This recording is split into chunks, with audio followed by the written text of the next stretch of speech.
Halo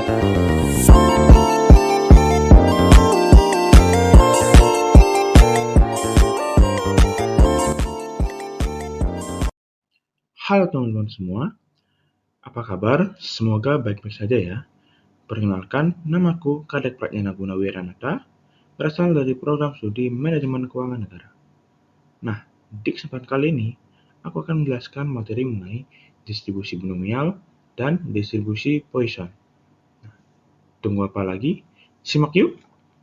Oke teman-teman, kita akan membahas combining descriptive method dan probabilities dulu, karena pergabungan antara dua dari metode deskriptif dan probabilities itu akan membentuk distribusi probabilitas. Nah, pada gambar berikut kita jelaskan penggabungan deskriptif, metode, dan probabilities. Yang mana diawali dengan melempar dadu atau roll a die.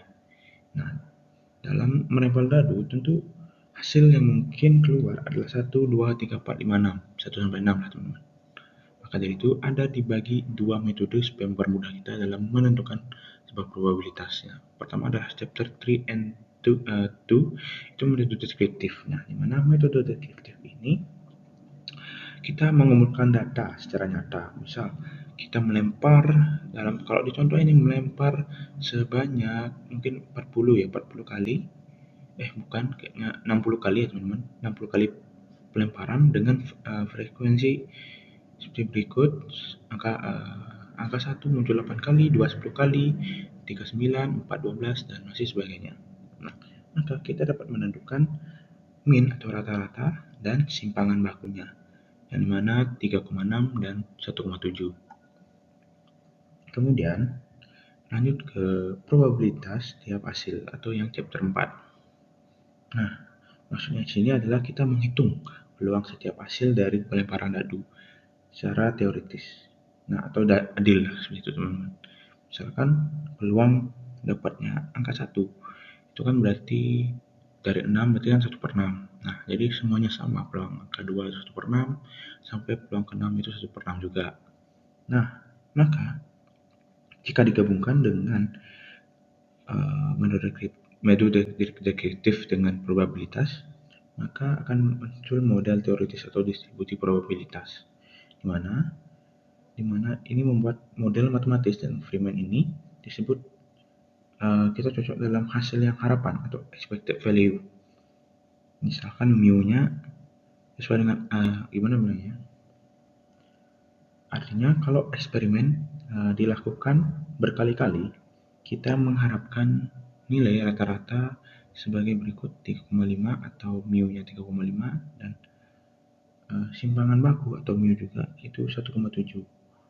Nah, ini diperoleh secara teoritis, bukan hanya data nyata, teman-teman. Oke. Jadi, kesimpulan singkatnya itu kita gabungkan data nyata atau dari chip dan teori probabilitas untuk memahami kejadian secara lebih lengkap.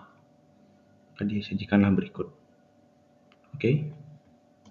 Nah, selanjutnya kita akan membahas mengenai definisi dari random variable dan probability distribusi.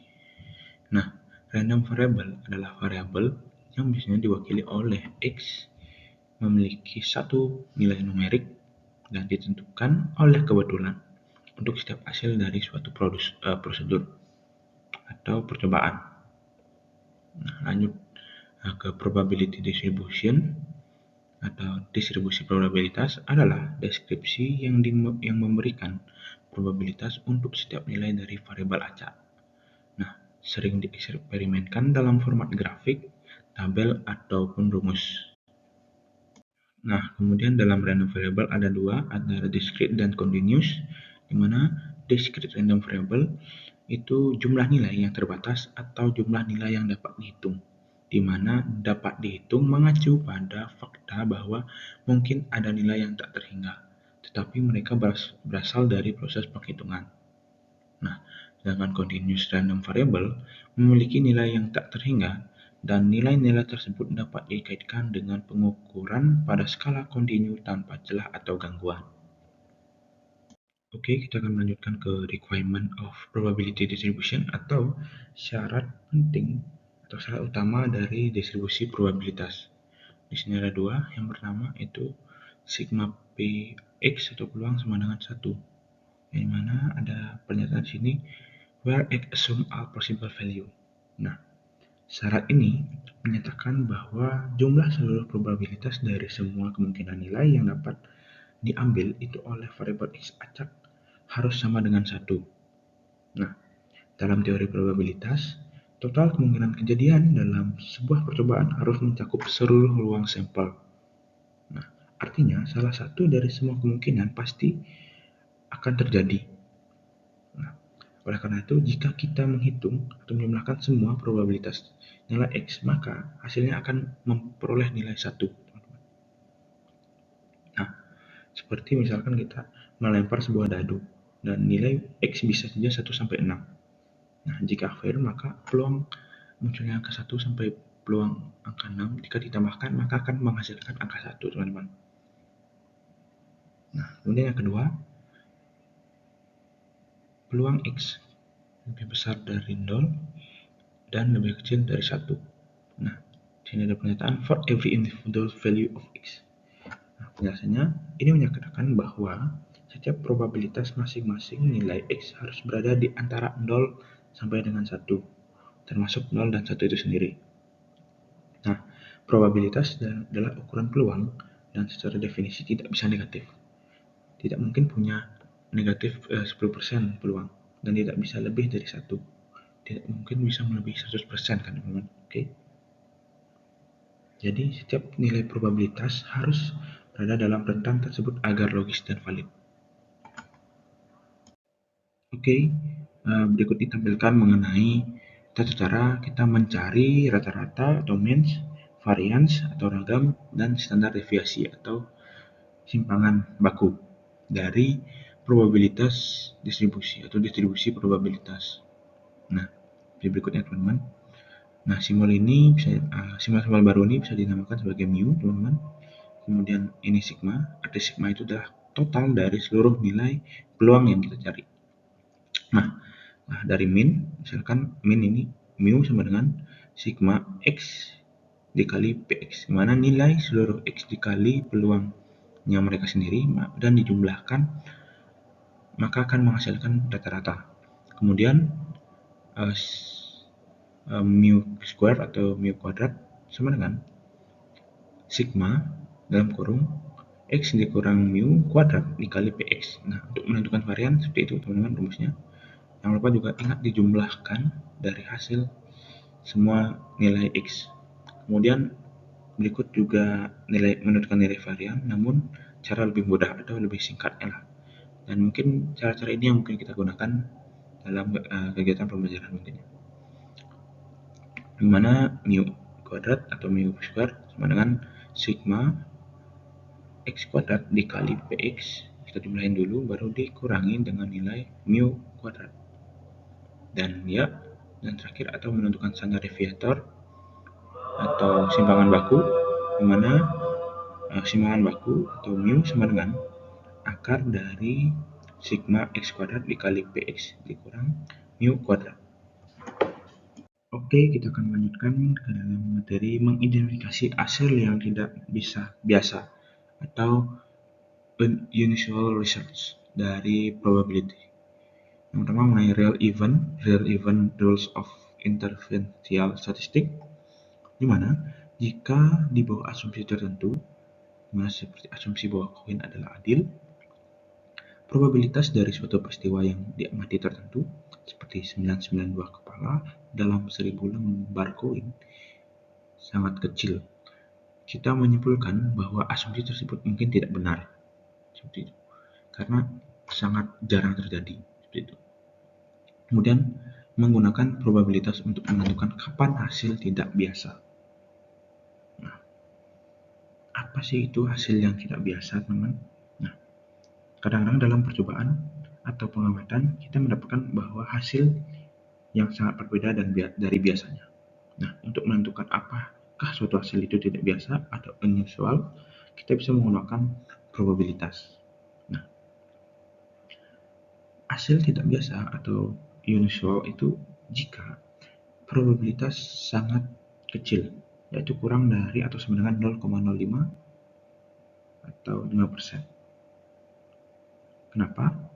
Karena ini adalah batas umum yang digunakan untuk menilai apakah suatu kejadian jarang terjadi. Artinya, jika peluang suatu hasil kurang dari sama dengan 5% atau 0,05, maka hasil itu dianggap tidak biasa. Nah, masuk ke materi itu sangat tinggi atau unusual high atau terlalu tinggi. Jika kamu mendapatkan nilai X, keberhasilan dari N percobaan adalah jumlah keberhasilan yang sangat tinggi jika P, X atau lebih kurang dari sama dengan 0,05, maka hasil itu dianggap terlalu tinggi dan tidak biasa. Kemudian unusual low atau terlalu rendah atau sangat rendah, X keberhasilan di antara N percobaan adalah jumlah keberhasilan yang sangat rendah jika P, X atau lebih sedikit kurang dari sama dengan 0,05. Maka hasil itu dianggap terlalu rendah dan tidak biasa. Nah, kemudian ke expected value atau nilai ekspektasi atau nilai harapan. Nilai harapan dari variabel acak distrik dilambangkan dengan E, dan ini mewakilkan nilai rata-rata dari hasil. Itu diperoleh dengan cara menentukan nilai berikut. Nah, jadi untuk menentukan nilai expected value itu rumusnya mirip-mirip dengan menentukan rata-rata teman-teman atau min. Nah, dimana E sama dengan sigma atau simbol pengulangan dari semua nilai hasil dikalikan peluang dari X dikali peluang X. Nah, contoh sederhananya, misalkan kita melempar sebuah dadu 6 sisi yang adil, maka nilai yang mungkin keluar kan pasti 1 sampai dengan 6. Nah, dan probabilitas dari setiap angka keluar adalah 1/6 karena kan adil ya teman-teman. Nah, maka kita akan menghitung sisi expected value dengan mana X itu adalah setiap angka dari dadu tersebut dan probabilitasnya itu kan sama 1/6. Berarti 1 kali 1/6 ditambah 2 kali 1/6 sampai dengan 6 kali 1/6 akan menghasilkan 21/6 teman-teman. Maka 21/6 itu sama dengan 3,5. Maka hasil jadi expected value-nya adalah 3,5. Atau rata-rata hasil yang kamu dapatkan akan mendekati 3,5. Seperti itu teman-teman. Kemudian ke binomial probability distribution atau distribusi binomial probabilitas. Sebuah distribusi probabilitas binomial dihasilkan dari sebuah prosedur yang menentukan sebuah persyaratan berikut. Pertama, prosedur memiliki jumlah percobaan yang tetap. Kemudian kedua, percobaan harus independen, di mana hasil dari percobaan individu tidak mempengaruhi probabilitas di percobaan lainnya. Ketiga, setiap percobaan harus memiliki semua hasil yang diklasifikasikan ke dalam dua kategori. Umumnya disebut sebagai keberhasilan atau kegagalan. Keempat, probabilitas keberhasilan tetap sama di semua percobaan.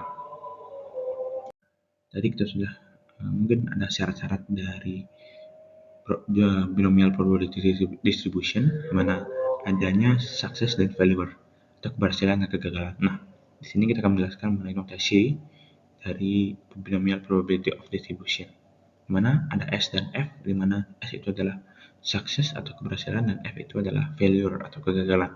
Nah, ini menunjukkan dua kategori kemungkinan dari semua hasil, di mana kita simbolkan sebagai P dan Q akan menunjukkan probabilitas dari F dan S masing-masing, sehingga kita bisa lihat seperti berikut.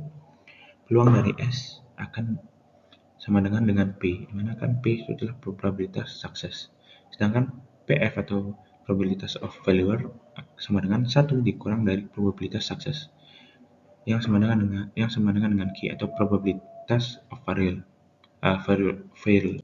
Oke, berikut merupakan notasi lanjutan dari binomial probabilities, mana ada N yang menunjukkan jumlah percobaan yang tetap, X kemudian menunjukkan jumlah keberhasilan tetap dalam N percobaan.